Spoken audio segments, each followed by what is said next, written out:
মজার মজার খাবার দিয়ে আজকে সকালটা শুরু হয়ে গেল। এই যে পরোটা, ডাল, সবজি, ভাজি সব কিছু। তো এই তো সকাল সকাল বাইরে থেকে মানে আপনাদের ভাইয়ার যেহেতু ডে অফ ছিল, তো বলল যে ঠিক আছে আমি হোটেল থেকে সব কিছু নিয়ে আসি, আর আলু ভাজি ওটাও ছিল। তো আলহামদুলিল্লাহ খুব তৃপ্তি করে খেলাম, আর ভালোই লাগলো। ভাজিটাও ভালো ছিল আর পরোটাটা তেল ছাড়া ছিল।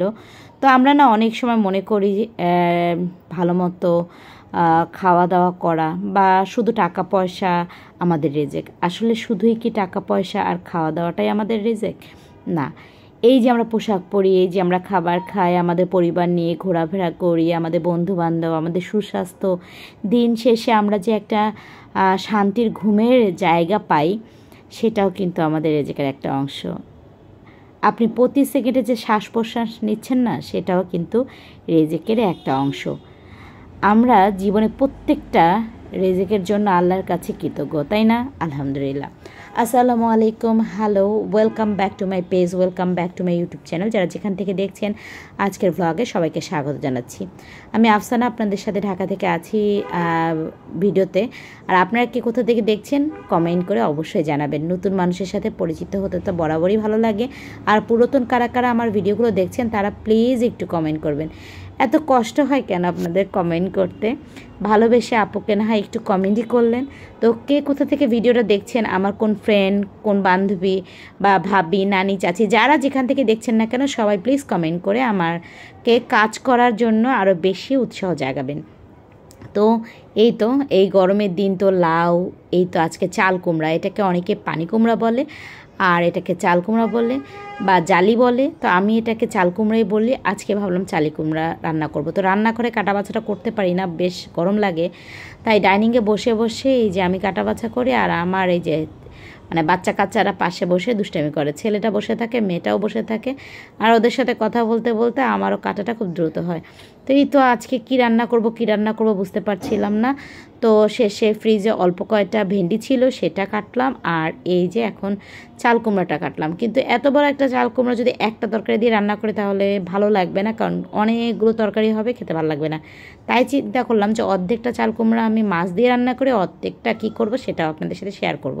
তো এই তো কাটাকাটি শেষ করে টেবিলটা মুছে দিয়ে রান্নাঘরটা ক্লিন করে প্রতিদিনের মতো আজকে আর দেখালাম না সেটা, হাতটা ধুয়ে একেবারে চলে আসলাম রান্নাঘরে। তো সব কিছু গুছিয়ে নিয়ে রান্না করলে রান্নাটা তো সহজই হয়, আর আমি তো সবসময় তাই করি, আজকেও তো আর ব্যতিক্রম নয়। তো চলে আসলাম রান্নাঘরে, আর এই তো আজকে প্রথমে একটু পেঁয়াজ দিয়ে দিলাম, আর পেঁয়াজের মধ্যেই মশলাটা দিয়ে দিলাম। আর এটাতে যেটা হয়, তরকারির কালারটা ভালো হয়। করে দেখবেন যারা করেননি কখনো।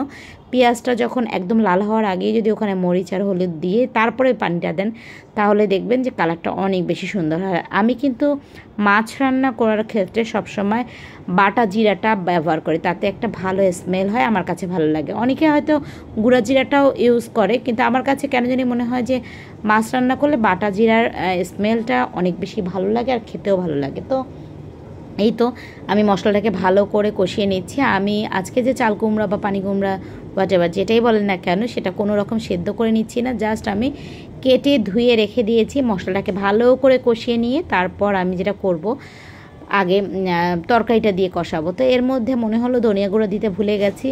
ভুলবই না কেন বলেন তো? একটা কাজ রেখে আর বারবার এদিক যাচ্ছি ওদিক যাচ্ছি।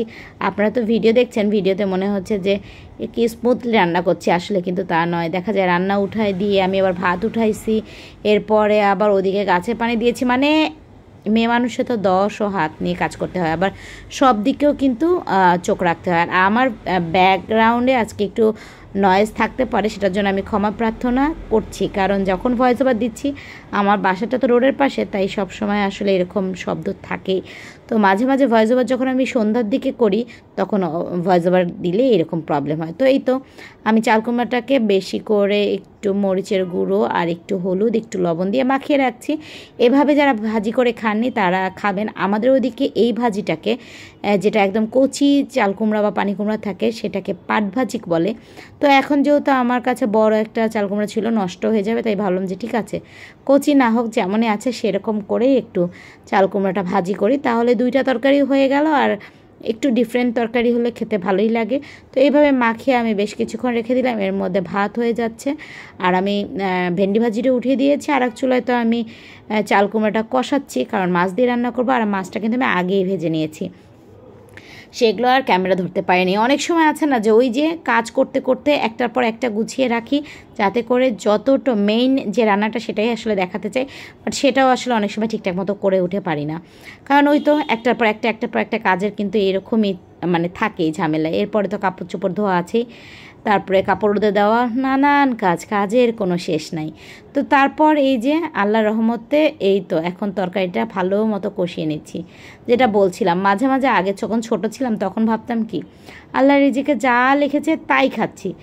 তখন কিন্তু এটা বুঝতাম না যে শুধু আল্লাহর রিজিকে যা লিখবে তাই খাবো, এমনটা না।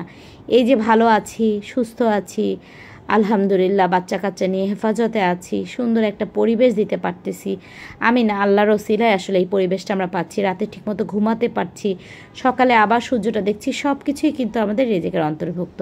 তো যত বড় হচ্ছি আসলে তত কিছু জানছি, আর তত কিছু জানার পরিধিটাকে আরও বাড়িয়ে তুলছি, আর মাঝে মাঝে ভিডিওর মাধ্যমে সেটা শেয়ার করছি। অনেক আপুরা আছেন যারা হয়তো এখন আমার মতো ভুল ধারণায় আছেন, তারা হয়তো জানবেন, বা আমার থেকে অনেক অভিজ্ঞ আপুরা আছেন যারা অনেক জানেন, তাদের কাছেও কিন্তু জানতে চাই। আর আমি যতটুকু জানি ততটুকু তো সব সময় শেয়ার করার চেষ্টা করি। তো চাল কুমড়াটা ভালো করে কষিয়ে নিয়ে ঢেকে রাখলাম। তারপর একটু ফুটে ওঠার পর 2-3 মিনিট জাল দিয়ে এখন আমি মাছগুলোকে ছেড়ে দিব। আর আমি যখন তরকারিতে মাছ রান্না করি, মানে তরকারি দিয়ে, এটা খুবই কম রান্না করি, কারণ আমার কাছে একেবারেই কোনো তরকারি দিয়ে মাছ রান্না ভালো লাগে না। কিন্তু আপনাদের ভাইয়া খুব পছন্দ করে পটল দিয়ে, বেগুন দিয়ে, আলু দিয়ে, চাল কুমড়া দিয়ে, ফুলকপি দিয়ে সে মাছ রান্না পছন্দ করে। আমার কাছে মাছটা ভুনা বা ভাজি খেতেই ভালো লাগে। কী আর করার, নিজের কথা চিন্তা করলে তো স্বার্থপর হয়ে যাব, তাই ফ্যামিলির কথা চিন্তা করে, সবার কথা চিন্তা করেই আসলে তাদের পছন্দটাকে আমি প্রাধান্য বেশি দিয়ে থাকি। এই তো মাছ রান্না শেষ, এখন হচ্ছে আমার আবার মাজা ঘষা অন্যান্য কাজগুলো করে নিতে হবে। তো মাছটা দেখেন কী সুন্দর কালার হয়েছে। আমি কিন্তু রান্নায় কোনো ফিল্টার ইউজ করি না। আর এই তো ভেন্ডি ভাজিও করে নিলাম, আর এখানে একটু ডাল ছিল, সে ডালটাও গরম করে নিলাম। এই তো গরমের মধ্যে আর কী রান্না করব, ডাল আছে, ভাজি আছে, মাছ আছে। এরপরে আবার বিকালে কিছু না কিছু করতে হবে। তো সব কিছু গুছিয়ে নিয়ে এখন যে মাজা ঘষাগুলো আছে সেটা করে নিব। আপনাদের সাথে গল্প করতে করতে খুব অল্প কিছুক্ষণের মধ্যে দেখেন আমার রান্নাবান্না কাজ কমপ্লিট। আসলে বাস্তবতাটা অনেক কঠিন। এই যে যতটুকু সময় আপনারা আমাকে দেখছেন, ততটুকু সময়ের বাইরে আমার অনেক কাজ থাকে।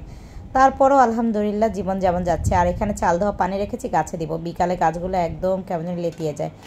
নিজেদের খাওয়ার প্রয়োজন আছে, গাছের খাওয়ার প্রয়োজন আছে না?